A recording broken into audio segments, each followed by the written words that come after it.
آج انشاءاللہ العزیز آپ صلی اللہ علیہ وسلم نے اپنے پیارے صحابی معاذ بن جبل رضی اللہ عنہ کو جو 10 نصیحتیں فرمائیں، ایک ساتھ میں ان نصیحتوں کا مذاکرہ ہوگا۔ ایک تو یہ ہے کہ اللہ کی نافرمانی سے بچتے رہنا، دوسرا یہ ہے کہ عام رہن سہن میں اپنے رویے کو درست رکھنا، اپنے انداز کو خوبصورت رکھنا۔ مطلب یہ ہے کہ اگر عبادت میں بہت اعلیٰ قسم کی عبادت کرنے والا ہو، کوئی عبادت میں بہت زیادہ تلاوت کرنے والا ہو، کوئی عبادت میں نوافل پڑھنے والا ہو، کوئی عبادت میں دینی بڑے بڑے سلسلے چلانے والا ہو، کوئی اور عبادت میں ایک نام رکھنے والا ہو، اور رویہ اور انداز اگر درست نہ ہو تو وہ اثرات نہیں ہوں گے۔ وہ جو دلوں میں چیز رسخ کرنے والی، رسنے والی ہے، ڈالنے والی ہے، وہ چیز نہیں ملے گی۔ تو عام دنوں میں یہ تو مذہبی چیزیں میں نے بتلائی ہیں، عام دنیاوی پہلو سے بھی اگر ہم سوچیں گے، دیکھیں گے تو اس میں بھی رویے، انداز وہ درست ہوں۔ تو معاذ بن جبل رضی اللہ عنہ کو فرمایا جا رہا ہے کہ آپ نے نافرمانی سے بچنا ہے۔ عموماً بھی ہمارے استاد شیخ الحدیث جامعۃ الحسنین جب بھی چھٹیاں ہوتی تو رمضی الحبیب حافظہ اللہ بہت بڑے اللہ والے ہیں، جب بھی چھٹیاں ہوتی تو عربی میں ہمیں بتلاتے افعل ما شئت الا المعصیہ۔ چھٹیوں میں ہم کیا کریں؟ جو مرضی کرو، جاؤ چھٹیوں میں جو مرضی کرو، بس نافرمانی نہ کرنا، گناہ نہ کرنا، گناہ کے علاوہ جو کرنا چاہتے ہو کر لو۔ تو یقیناً یہی ہے کہ جو کرنا چاہتے ہو کر لو، مگر گناہ نہ کرنا، معصیت نہ کرنا، نافرمانی نہ کرنا، رویوں میں گراوٹ نہ لانا، گھٹیا پن کا شکار نہ ہونا۔ باقی جو کرنا چاہتے ہو آپ کرو، آپ کو اجازت ہے۔ میدان جنگ سے فرار اختیار نہ کرنا، میدان جنگ سے فرار اختیار نہ کرنا۔ معاذ بن جبل رضی اللہ عنہ کو ایک نصیحت یہ بھی فرمائی کہ مسلمان کی شان یہ ہے کہ وہ جنگ کو مانگتا نہیں ہے۔ مسلمان کی شان یہ ہے کہ وہ جنگ کو مانگتا نہیں ہے، عافیت مانگتا ہے، آسانی مانگتا ہے، سہولت مانگتا ہے۔ لیکن اگر جنگ آ جاتی ہے تو پھر جنگ سے بھاگتا نہیں، جنگ آ جاتی ہے تو پھر جنگ سے بھاگتا نہیں ہے، ڈٹ جاتا ہے۔ حدیث شریف میں آتا ہے کہ جنگ کو مانگو نہیں، جب آ جائے تو پھر ڈٹ جاؤ، جب آ جائے تو پھر ڈٹ جاؤ، کہ کسی صورت میں میدان سے فرار اختیار نہیں کرنا، کسی صورت میں بھی میدان کو نہیں چھوڑنا، میدان کو اکیلا نہیں چھوڑنا، خود اس میں ڈٹے رہنا۔ ہاں، اس میں یہ شامل نہیں ہے حکمت عملی کی بنیاد پہ اگر میدان چھوڑا جاتا ہے، حکمت عملی کی بنیاد پہ اگر 2-4 قدم آگے بڑھنے کے لیے پیچھے رکھنے پڑتے ہیں تو وہ اس میں شامل نہیں ہے، وہ اس میں شامل نہیں ہے، بلکہ وہ اسی کی ہی اقدام ہی کی صورت ہے۔ مطلب یہ ہے کہ میدان جنگ سے بھاگنا نہیں ہے، اور اللہ کے اوپر توکل کر کے، کیونکہ مسلمان کا شروع سے پہل سے ہی، ابتدا سے اور پہلے نقطے سے ہی جو یقین چلتا آ رہا ہے ہر اعتبار سے، وہ اللہ جل جلالہ کے بھروسے پہ چلتا آ رہا ہے، اور اللہ جل جلالہ نے ہی ان کی مدد فرمائی ہے۔ وہ بدر ہو، وہ احد ہو، وہ خندق ہو، وہ بنو نذیر ہوں، بنو قریظہ ہوں، وہ خیبر ہو، وہ صلح حدیبیہ ہو، وہ فتح مکہ ہو، وہ تبوک ہو، وہ موتا ہو، کوئی بھی اگر ایک غزوے اور ایک لشکر کو بھی کھرید کے دیکھ لیں، اس تمام میں اللہ کی مدد ہے۔ ظاہری نقش میں کوئی نصرت اور ظاہری نقش میں کوئی کامیابی، ظاہری نقش میں کوئی ترقی اور غالبیت نہیں نظر آئی، لیکن اللہ جل جلالہ نے ان کو غالبیت عطا فرمائی۔ کس بنیاد پہ؟ کہ ڈٹے رہو، ثابت قدم رہو۔ اچھا، ڈٹے اور ثابت قدم رہنے میں مقدار نہیں ہے، کتنی دیر ڈٹے رہنا ہے، کب تک ڈٹے رہنا ہے، کتنی دیر ڈٹے رہنا ہے، کب تک ڈٹے رہنا ہے۔ بس اللہ پہ توکل رکھ کے جتنی زندگی ہے اتنی زندگی میدان میں ڈٹے رہنا ہے، اللہ کی مدد ضرور آئے گی۔ موسیٰ علیہ السلام بنی اسرائیل ان کے ساتھ اللہ جل جلالہ کا وعدہ ہوا کہ آپ ڈٹے رہو، میری طرف سے آپ کو کامیابی ضرور ملے گی، اور وہ کامیابی 80 سال کے بعد ملی۔ 80 سال ان کو لگے، 80 سال وہ ڈٹے رہے، 80 سال اعمال پہ کاربند رہے، 80 سال اللہ کے احکام کے ساتھ جڑے رہے، اور 80 سال کے بعد اللہ جل جلالہ نے ان کی نصرت فرمائی اور ان کو عطا فرمائی۔ تو اللہ جل جلالہ آج جانتے ہیں کہ آج امت میں اتنی زیادہ استعداد نہیں ہے، اب اتنا زیادہ اللہ جل جلالہ بوجھ بھی نہیں ڈالتے، اللہ جل جلالہ اتنا زیادہ بوجھ بھی نہیں ڈالتے۔ آج 80 سال نہیں ہے، آج اللہ تبارک و تعالیٰ صرف 20 سال میں ہی دے دیتے ہیں۔ اللہ جل جلالہ صرف 20 سال میں ہی نصرت اور مدد اور غالبیت عطا فرما دیتے ہیں۔ تھوڑے ہی وقت میں آزمائش جو ہے وہ تھوڑے ہی وقت کی ہوتی ہے۔ جس دور کی جو کوئی پریشانی آتی ہے، اس دور اور اس پسلی اور ان کندوں اور اس معاشرے کو مد نظر رکھتے ہوئے اللہ تعالیٰ آزمائش دیتے ہیں، زیادہ آزمائش دیتے ہی نہیں ہیں۔ لا یکلف اللہ نفسا الا وسعها، جتنی وسعت ہوتی ہے اتنا ہی اللہ جل جلالہ بوجھ ڈالتے ہیں۔ موت کی وبا کے مقام سے نہ بھاگنا، جہاں پہ ایسی کوئی وبا ہو اور اس سے موت کا خطرہ ہو تو اس وبا سے بھاگ کے دوسری جگہ نہ جانا، جیسے طاعون وغیرہ کی بیماری۔ تو اس میں اشارہ معاذ بن جبل رضی اللہ عنہ کو اس چیز کا بھی تھا کہ زندگی میں ان کو اس چیز کا سامنا کرنا پڑے گا، زندگی میں ان کو اس چیز کا سامنا کرنا پڑے گا۔ پھر وہی ہوا 36 سال کی عمر میں معاذ بن جبل رضی اللہ عنہ 36 سال کی عمر میں طاعون کی بیماری میں مبتلا ہوئے، اور اسی بیماری میں ہی اللہ کے پاس گئے، اور میدان نہیں چھوڑا، وہ جگہ نہیں چھوڑی، اور وہ مقام نہیں چھوڑا، اور وہاں سے دوسری جگہ منتقل نہیں ہوئے، اور وہیں پر ہی وہ رہے اور اس میں ثابت قدم رہے۔ ایک نصیحت یہ کی کہ اپنے اہل و عیال پر اپنی وسعت اور طاقت کے مطابق خرچ کرتے رہنا، اپنے اہل و عیال پر اپنی وسعت طاقت کے مطابق خرچ کرتے رہنا۔ بہت سارے لوگ ایسے ہوتے ہیں، ان کو اللہ جل جلالہ نے اگر فراوانی دی بھی ہے، لوگوں کو دور کی بات ہے اپنے اوپر بھی خرچ نہیں کرتے اور اپنے بچوں پہ بھی خرچ نہیں کرتے، اپنے اوپر خرچ نہیں کرتے، اپنے بچوں پر بھی خرچ نہیں کرتے۔ دوسروں کو خرچ کرنا، دینا اور دوسروں کی مدد کرنا وہ ایک طرف ہے۔ حدیث شریف میں آتا ہے افضل نفقۃ، سب سے بہترین خرچ، سب سے بہترین خرچ وہ یہ ہے کہ جو اپنے گھر والوں پہ خرچ کیا جائے۔ سب سے افضل صدقہ وہ ہے جو اپنی بیوی پہ، اپنے بچوں پہ، اپنے اہل و عیال کی ضروریات پہ خرچ کیا جائے۔ اس میں یہ چیز بھی ہے جو آپ صلی اللہ علیہ وسلم نے فرمائی، وہ یہ ہے کہ اپنی طاقت کے مطابق۔ ایسا نہیں ہے کہ ان کی جو خواہشات ہیں وہ پوری کی جا رہی ہیں، اور ان خواہشات کو پورا کرنے کے لیے حرام کے راستے اختیار کیے جا رہی ہیں۔ ان کی ضروریات اور خواہشات اور لیول کی کمی سے، ڈر کی وجہ سے حرام کے طریقے اختیار کیے جا رہے ہیں، حلال اور حرام کی تمیز نہیں کی جا رہی ہے۔ ایسی صورت بالکل نہیں ہے۔ جتنی اللہ تبارک و تعالیٰ نے وسعت اور طاقت دی ہے، اپنی اسی وسعت اور طاقت کے مطابق اپنے گھر والوں کے اوپر خرچ کرنا اور ان کی ضروریات کو پورا کرنا۔ یہاں پر ضروریات کو پورا کرنا ہے، خواہشات کو پورا کرنا نہیں ہے۔ ضروریات کو پورا کرنا ہے، خواہشات کو پورا کرنا نہیں ہے۔ خواہشات صرف ایک جگہ پوری ہوں گی، خواہشات کو پورا کرنے کے لیے صرف ایک جگہ ہے، وہ جنت ہے۔ جنت میں جو خواہش کریں گے، جو بھی مانگیں گے، جو بھی سوچیں گے، اللہ جل جلالہ وہ سب کچھ عطا فرمائیں گے۔ وہ اصل زندگی وہی ہے، اسی میں ہی ہونی ہے۔ یہاں ضروریات پورے کرنے کا سوچیں۔ اور جو آج ہم پریشان ہیں، مفتی اعظم مفتی شفیع صاحب رحمۃ اللہ علیہ اپنے دور میں لکھتے ہیں کہ آج 70% لوگوں کی جو پریشانی ہے وہ ضروریات کی وجہ سے نہیں ہے، بلکہ وہ خواہشات کی وجہ سے۔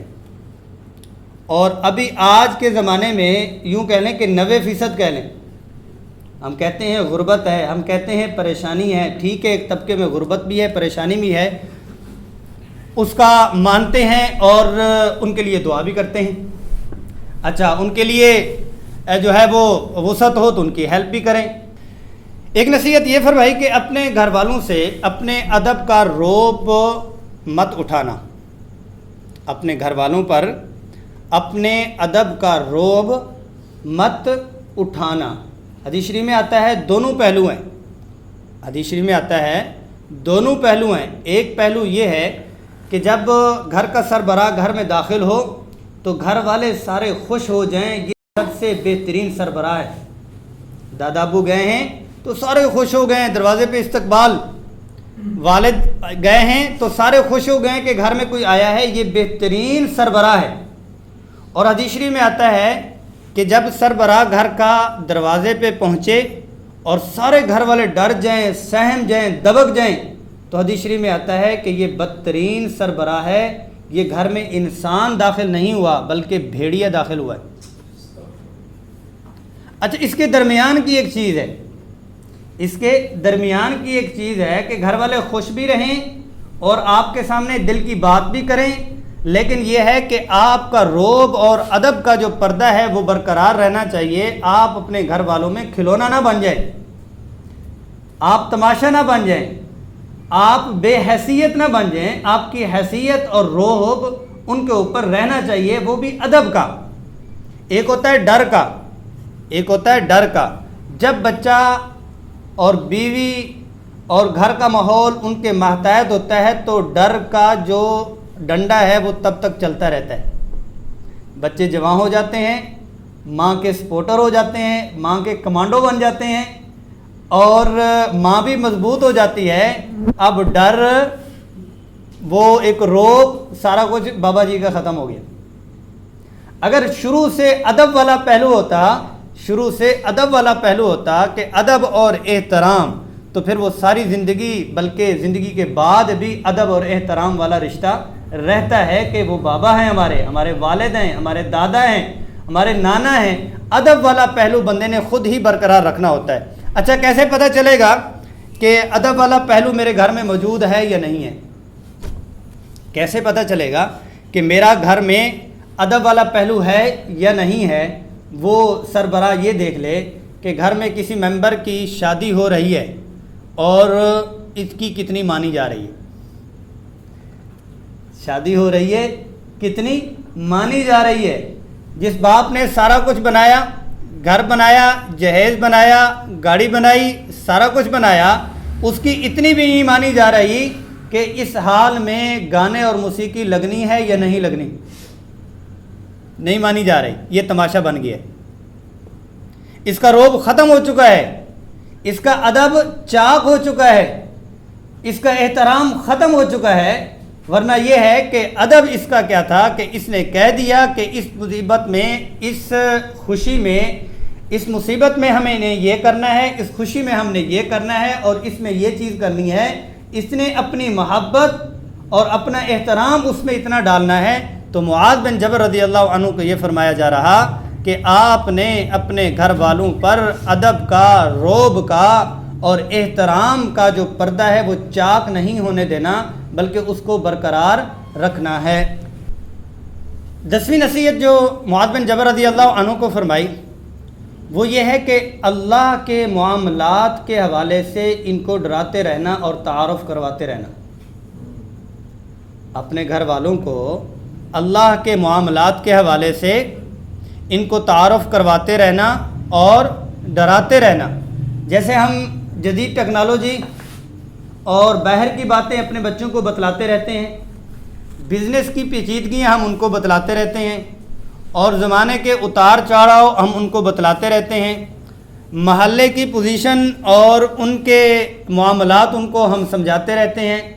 بعض اوقات رشتہ داروں کی جو پیچیدگیاں ہوتی ہیں وہ بھی ہم بچوں کو علیحدہ علیحدہ اور بچیوں کو سمجھاتے رہتے ہیں، ایسے ہیں اور ایسے ہیں. لیکن یہ ہے کہ ایسے ہی جیسے ہم ان کو اپنی زندگی کے رہن سہن کی چیزیں سمجھا رہی ہیں، بتلا رہی ہیں، ایسے ہی ان کو اللہ کے معاملات کے حوالے سے بھی سمجھاتے رہنا اور بچپن سے ہی سمجھاتے رہنا.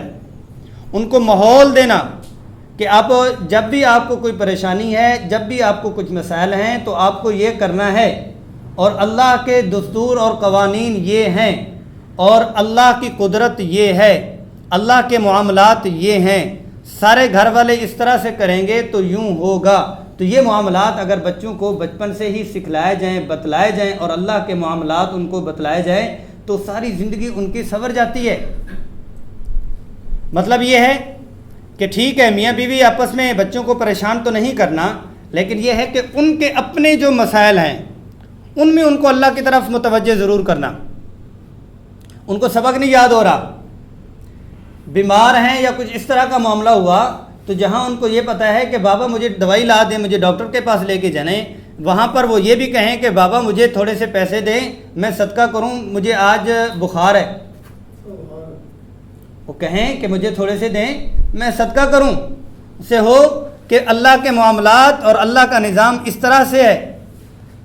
تو بچہ آپ کو آ کے بتلائے بابا مجھے بخار تھا کہ میں نے 2 رکعت نماز پڑھی، اللہ پاک سے مانگا اور اللہ نے مجھے درست کر دیا۔ آپ بچے کے لیے کوئی چیز گھر لے کے گئے ہیں، تو بچہ آپ کو آگے سے کہہ رہا ہو، چھوٹا بچہ، بابا جان آج میں نے اللہ سے چیز ہی مانگی تھی، یا اللہ مجھے چیز ہی دے دے، مجھے یہ دے دے، تو آپ لے کر ہی آ گئے، آپ کو کتنی خوشی ہوگی۔ پہلے سے آپ نے بتلایا ہوگا، جاتے ہوئے بتایا ہوگا، بیٹا اللہ سے مانگتے ہیں، اللہ چیزیں بھی دیتے ہیں، اللہ یہ بھی کرتے ہیں، اور آپ ادھر سے دوسرے دن یا شام کو لے کے بھی آ جاتے ہیں، ان کو کچھ ایسا ماحول دیتے ہیں۔ شیخ عبد القادر جیلانی رحمۃ اللہ علیہ، اور اس میں جو ان کا کردار اور ان کا جو مقام اور مرتبہ ہم بیان بھی کرتے ہیں۔ اچھا، ہم ان کا واقعہ بیان کرتے ہیں کہ وہ بچپن میں انہوں نے جھوٹ نہیں بولا تھا، اور جھوٹ نہ بولنے کے اوپر ڈاکوں کے بیچ میں جو ان کی مدد ہوئی تھی وہ بھی ہم بیان کرتے ہیں اور اپنے بچوں کو بتلاتے بھی ہیں، لیکن حقیقت یہ ہے کہ اس کے پیچھے کردار کس کا تھا؟ شیخ عبد القادر جیلانی خود تو نہیں بنے رحمۃ اللہ علیہ، بنانے والی ان سے بڑی ولی اللہ ان کی ماں تھی نا، کہ ماں شیخ عبد القادر جیلانی رحمہ اللہ بنانے والی تھی، تو ماں نے ہی ایک ماحول دیا تھا کہ بچہ اللہ سے مانگتے ہیں، جھوٹ کبھی نہیں بولتے، تو یہ والا ماحول اللہ کے معاملات کے حوالے سے اپنے گھر والوں کو بتلاتے رہنا۔